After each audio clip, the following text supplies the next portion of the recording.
توصيات الورشة المسرحية. نحن موطني ورشة الإخراج المسرحي المنظمة من طرف مسرح قسنطينة الجهوي من 22 إلى 27 أكتوبر 2016 بإشراف الأستاذ فارس الماشطة وتعطيل كل من تقديمي وعنتر هلال وسمود عمار، وبحضور مجموعة من الشباب الطامح في معرفة تفاصيل العملية الإخراجية، وهذا في الفضاء الجديد للمسرح الجهوي نادي المظهر المسرحي. هذا اسمه نادي المظهر المسرحي.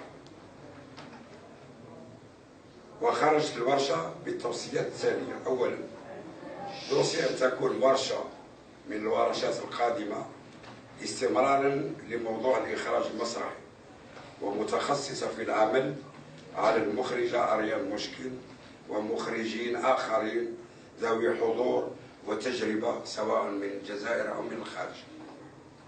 ثانيا، نقترح ملائمة الموضوع مع الفترة الزمنية المحددة، كأن تكون الورشة القادمة مثلا 10 أيام. ثالثا، بما أن الورشة الحالية ركزت على مسرحية ماكبث لويليام شكسبير، نقترح أن تكون الورشة القادمة عن الكاتب موليير لكون أريان مشكل عملت على ذلك. رابعا، اقتراح برنامج سنوي للورشة فيما يخص عناصر العرض الأخرى. خامسا، تشكيل لجنة تحضيرية تساعد مجموعة التنسيق المعينة من طرف السيد مدير المسرح لتسيير النادي في كل مرة نقوم فيها بتنظيم ورشة. معنى ذلك توجد مجموعة تسيير فيها نور الدين بشكري، فيها كريم بوتشيش، فيها محمد غرناوط. هذه هي اللي تسير النادي وهي اللي تنفتح عليكم بكرة.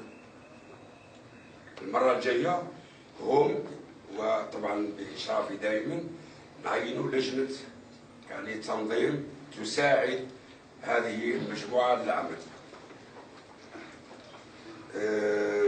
سادسا، نتمناكم يعني تسمعوا الجملة هذه مليح لأن تقريبا التوصيات اللي عدات بكرة على جال هذا.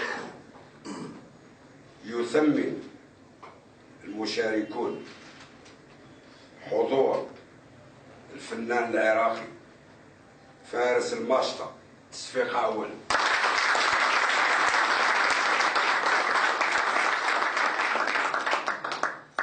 صديق مسرح قسنطينة الجهوي تصفيق آخر.